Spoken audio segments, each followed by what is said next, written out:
Welcome to our program once again. It's going beyond time. In my studio today, I have one of Chennai's very bright young entrepreneurs. Bhisham Sahi is here with me. He started his life in a very different format, but now then branched into digital marketing.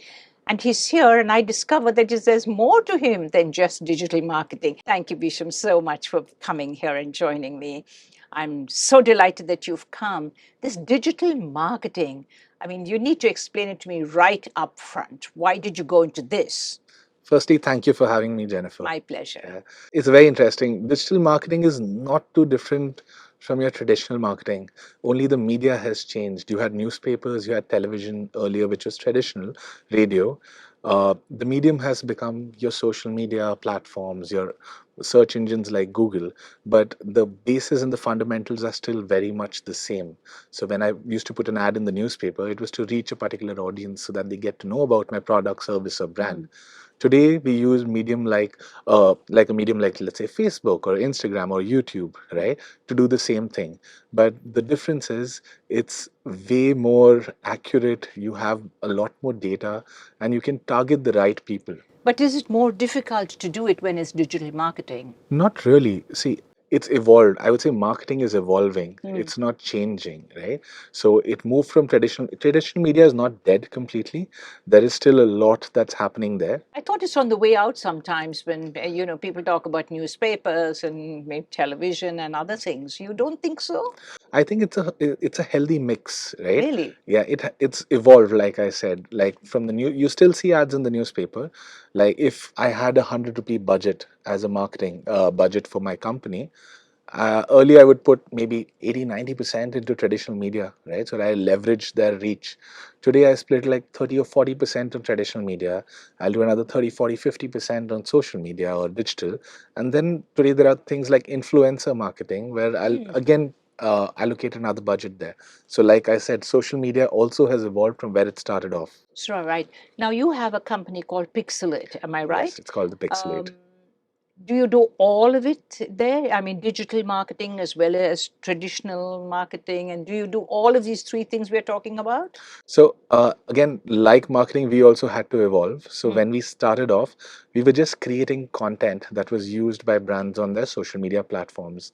Eventually, we had to evolve from just doing that to doing something known as performance marketing. Performance marketing is, let's say you're on Facebook or you're on Instagram and you see an ad, right? You click on the ad and you're able to buy something straight up that reaches your house in the next 24 or 48 hours, right? So something that impacts the revenue directly, right? That's called performance in our words. So from social media, we ended up doing performance, and today we are doing video production, video content, etc. as well. So that's the evolution that's happening. And yes, we do all of this internally, including creating content for traditional media as well. In your setup, is it easy for you to get people who will now do this digital marketing that we're talking about? Because I thought that that could be the focus of what we're talking about. I mean, do you find that the person who comes to you for an interview to get a job with you is going to know how to deal with digital marketing, or do you have to put them through the works?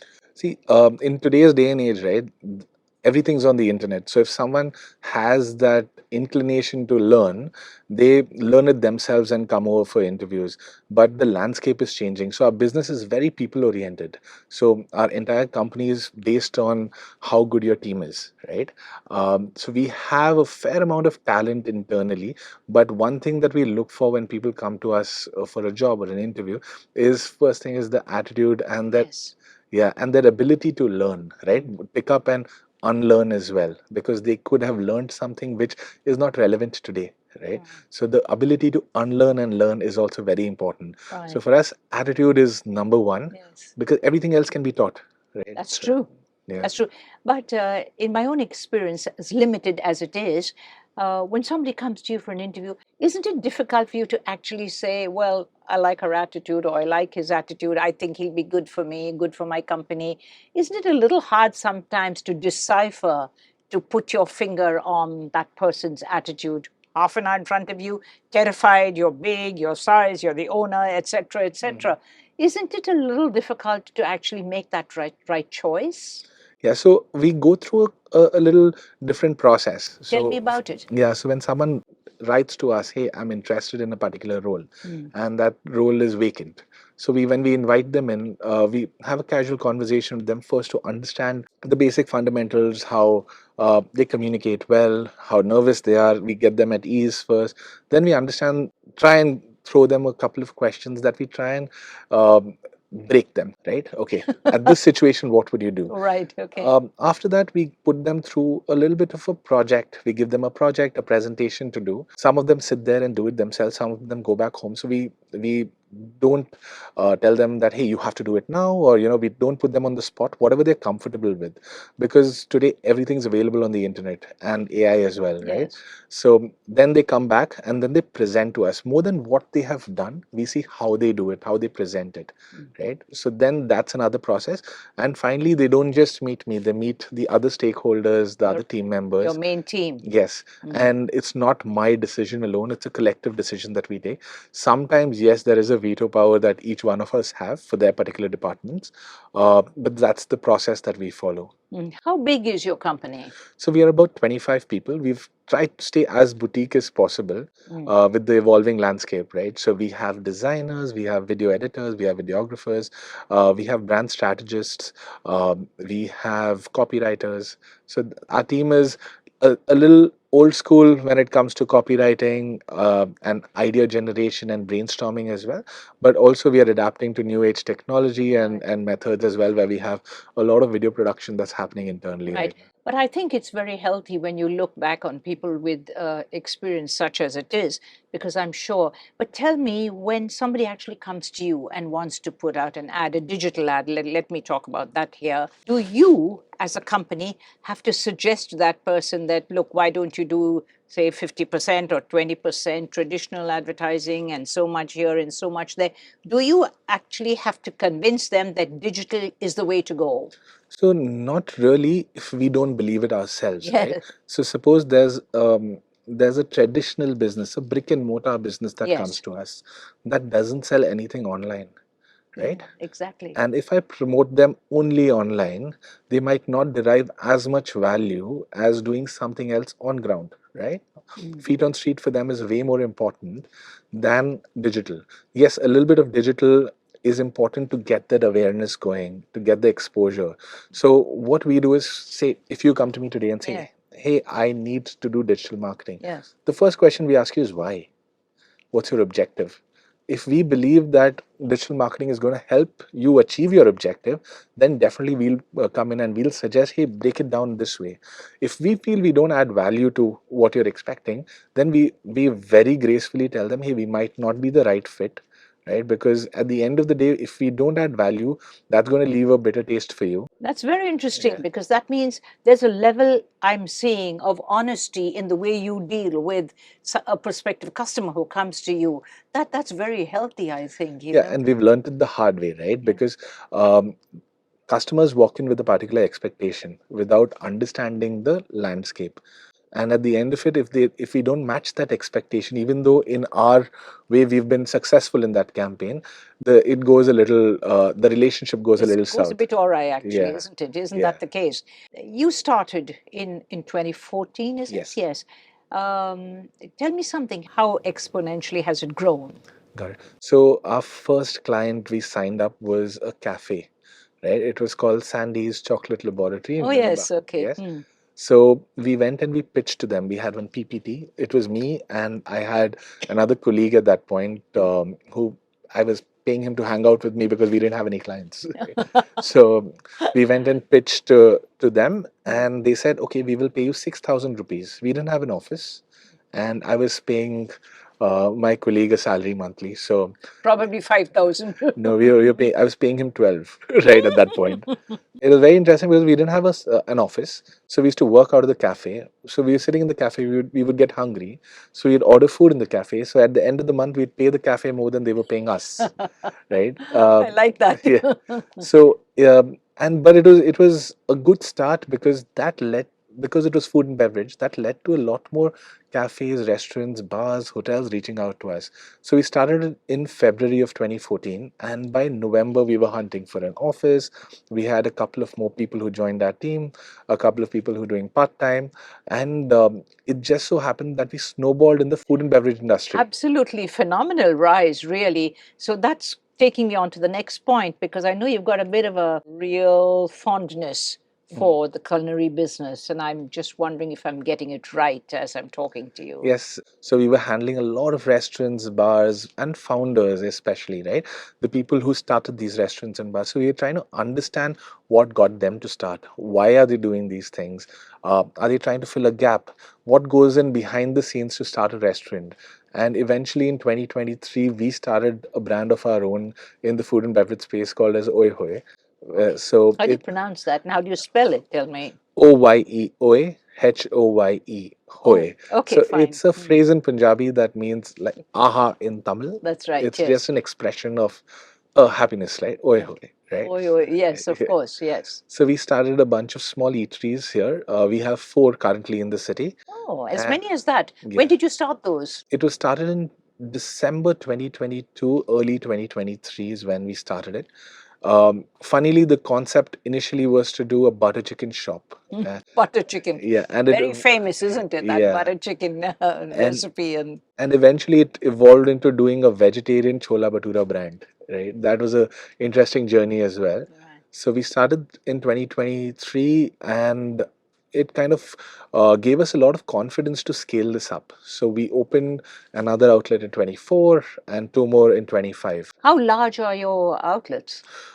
So we have 3 different formats right now. One is a street style 100 square foot, you stand outside and eat. We have tables, total Delhi street food vibe, right? We have one where we have about 25 seats where you can walk in, and it has an open seating as well, so you can walk in again, but the food is the same. So it's still street style. We serve you in street style where it's you eat and you leave. It's that's about it. Enjoy the food. Don't waste our time. No, we would love for people to hang around, but when we were doing homework on the kind of food, right, the experience mattered a lot. I can serve the same chola bhatura to you in a Taj, right, but the experience will be very different, right? You're sitting down, it's fine dining. Sometimes people use cutlery. Over here it's all hands. Exactly, absolutely. And we use disposable plates. So if you ever walk into a Chandni Chowk in Delhi, That's what you get, of course. so we wanted to stay authentic to the experience. Right. So we tried recreating that. So that happened in 23, 24, and then we opened up in a couple of food courts as well, in an IT park, in a new food court in Porur. So we are experimenting with formats, but we've kind of figured out that, hey, this is the direction we want to take with small formats. So having said that, are you finding that Punjabi food is very, very popular in Tamil Nadu or in Chennai, which is where you're located and your restaurants are located? It's very different from the north. So what happens is, in the north, you'll eat parathas, you'll eat bhaturas, you'll eat kulche for breakfast and lunch. Don't tell me more. My mouth's beginning to water. Sorry, carry on. So it's consumed for breakfast and lunch. Those stores shut by 4 p.m. over there in the north. Over here, most of our consumption happens in the evening and for dinner. So people do love the flavors and the taste, but they consume it only in the evening here. I'm not sure if it's because of the temperature, the region, etc. Just the consumption pattern is very different down south from what it is up north. Right. I guess it's just different also in a way, because I must say I've got a little penchant for North Indian food, having lived there for quite a while. But when you were starting this thing, what was the idea to actually go the Punjabi food way, the North Indian style? Very funny, even though we were doing a lot of work in the food and beverage space for Pixelate, the whole idea of starting a new business is what excited me more than being in the food space. And we saw an opportunity that there was a gap in the city. The only places where you actually got chole bhature were fine dining restaurants, and they were priced also they were not cheap. Yeah, absolutely. Or reasonable. So, yeah, right. So we wanted to even keep our pricing street style. So if someone came to us, they wouldn't be burning a hole in their pocket. We wanted to trigger an impulse. So, hey, I'm crossing the store, let me grab a chola bhatura, right? While I'm going. And it 200, 220 rupees, and that's what they would get out of it. So the whole idea was more business led than concept led initially. And over a period of time, we had to marry the two because we needed to make sure the concept is strong enough for people to keep coming back. Right, right. Yeah. You've already got 4. Have you plans to, expand and set up some more places? Yeah, absolutely. So we are looking to do about 52 in the What? next In the 4 city? years. Not in this city. We are looking to do about 8 to 10 in this city, Okay. and then move to other cities as well. Where? In the south? So our focus is the south because we feel that there's a novelty for this sort of food right Yes, now here. true. Funnily, even the South Indian cuisine, people stereotype it as dosa idli, I know, that's but right. there's so much more to it, right? That's true, yes. And it's very similar up north as well. So how far down the road are you when you think in terms of 52 is a lot? That's a major expansion. You're obviously an entrepreneur much more than I actually introduced you as. So, I mean, how does it work? Will you do it suddenly? Will you do it one by one? Will you do it slowly, gradually in different areas? How are you thinking about it, thinking ahead? I honestly wish we were like all our plans would go to the T, but unfortunately, most of our plans are thrown out of the window when we hit the street, right? So we plan every year. We plan, okay, these are the number of stores we want to open this year. These are the locations, but unfortunately, that location might not be available. Suddenly, there might be 2 great locations that come up, and then we have to manage our finances as well. So we are doing a fundraise for that as well. So the whole idea is to open about 52 in the next 4 years. 4 years. And it'll be a mix of the stores that we own as well as franchisees. So we've got about 19 odd franchise requests currently. So we are trying to weigh them out as well. Really? How would you assess? This is a curious question, but how would you actually assess who should be given that franchise? How does it work? The franchise model, there are 2, 3 versions of it, right? There's a franchisee owned and franchisee operated. What we will be doing is a franchisee owned and a company operated. So let's assume tomorrow, Jennifer, you come to me and say, I want to open a franchisee, right? I'll be like, great, but we will run it for you. You still own the franchise so that the quality is maintained, the standards are maintained, the SOPs are followed, right? So we want to move into that direction. Also, we look at, is this Jennifer's first business? Is this her first investment? So she should understand the risks of getting into it. Has she been part of any other businesses earlier that she started? Can she add more to the table than just pick up a franchise? Can she connect us to more locations, vendors, probably franchisee owners? So there are a bunch of things. So we have a lot of communication between the franchisee owners. So we are still in the process of trying to figure out the right mix. We've had a bunch of conversations, interesting, but we have not finalized one particular franchise yet. So all the stores are owned by us at the moment. Right. So when you go the franchisee way, do they have to stick with you said your SOP exactly, but even the food and exactly what you will be serving, what you will be cooking, how it will be cooked, how it will be served to the customer, you will control all of that? Yes, so every city will have a hub and spoke model. So we have a centralized unit where most of the food is prepped. Oh, so then it's prepped in the central unit and then it's dispatched to the smaller units where it's finished. Let's say, for example, the chola bhatura. Yes. The bhaturas can't be made in the central Cannot, space. surely not. But the dough for the bhatura, Yes. the atta or the dough, Yes, the atta, will yes. be made and sent to the outlets and portioned. So what happens, they roll it out and they fry it at outlet level. Right. They don't spend time in prepping. Right. That's a good way to Yes. go. Is there anybody in your family who was into this that you sort of thought about when you were starting? No, not really. So No? no one's been in the food and beverage space. No one's been in the digital marketing space either. Right. You're obviously a leader in everything then, in that case, isn't it? No, I was actually allowed to take a lot of risks by my family. I was privileged enough to be told, okay, fine, you don't have to put food on the table. So this is an age where you can do what you want, what your heart leads you to doing. Because when I started off, I was not married. I didn't have a child. I came back from my previous job and I moved in with my parents here. So I didn't have food to put on the table, luckily. And so I could risk everything and I had very little to lose. Right. You're very privileged, really, if you have that kind of backing, isn't it? Isn't that the case? You were in the MIT and you chose to come back and joined Red Bull? Is that the right No, name? so what I did with MIT were boot camps, right? So that was while I was working. I used to go down to Boston. I did a boot camp there. I went to Korea. I did a boot camp there. So You what? might explain that to us Yes. for the sake of our viewers who might not know what the boot camp actually is. Correct. So the first boot camp that I did was a innovation and entrepreneurship boot camp.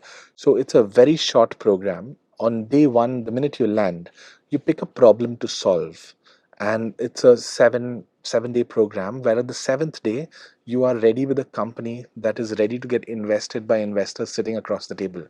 So you pick a problem. You start with a problem statement on day one, and the last day you're actually sitting with people who are willing to invest into the company that you've built over 7 days. Right. But when you say that you start with a problem, is that the problem you've created, or has somebody fed you that problem? So for the boot camp, the format of the boot camp was you can Please. pick a problem that you have, Mm. or you can work collectively with a group and pick up a current problem that you want to solve.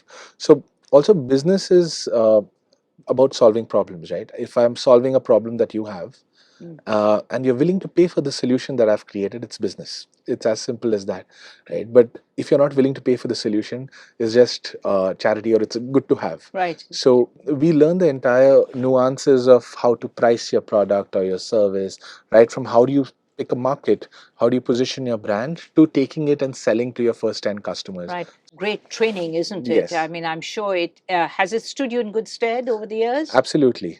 Really? Yeah.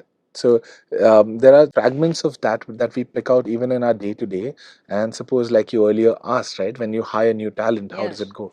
So we try and use that framework to explain things to them. So that works really well for us.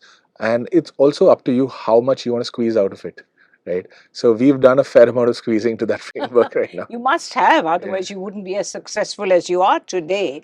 I'm sure that that has been half of your success. But when you look back, is there anything that you might have done differently? Have you learned Everything. from the process, Yeah. is what I really want to know. Yeah. If I start things today, I would do everything differently because, Really? yeah, because so when I started off, even though I told you I was privileged enough to not have to put food on the Yes. table, I had very little money, Mm. right? And that equation, time equal to money, is Yes. very true when it comes to business. Business, yes. So what I could invest is time. I didn't have enough money to invest into my business. But today, in hindsight, if I look back, if I would have probably taken a loan, right, and invested that into the business, our growth would have been faster. Right. So you start understanding that, hey, there's to accelerate business, to change things, to evolve with times, you need to probably do certain things that are probably not even in your means. So Right. that's the risk, right? Now you've got your restaurants going, you've got your 4 outlets wherever they are. Do you need to take a loan for that, for any future things, or have you sort of broken? Strange question, but have you broken even in your present company? Yeah, Pixelate has been in the green because, like I said, I've Good. invested a lot of time. It's been in the green from almost day one, right? Because Wow. the minute we cracked our first client, even though that was a cafe, we were able to crack 2 more within the next month, right? So that was, but we've been very, very safe. We didn't take too many risks with Pixelate.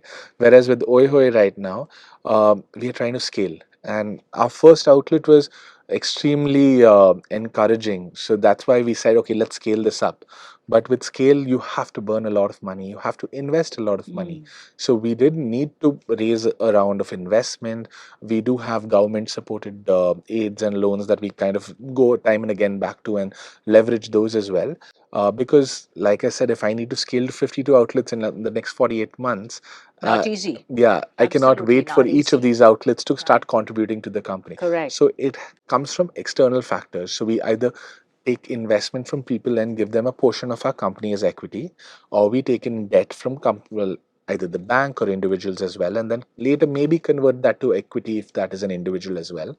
Right. So there are, again, this is a learning process for us as well, because we weren't on that side of the table where we were raising funds and distributing equity. So we've learned that over the past year, where we've actually done a small fundraise, and with that we were able to do a lot of cleanup, some expansion, some growth, and now we are actually on the brink of doing our next round of fundraise as well. Right.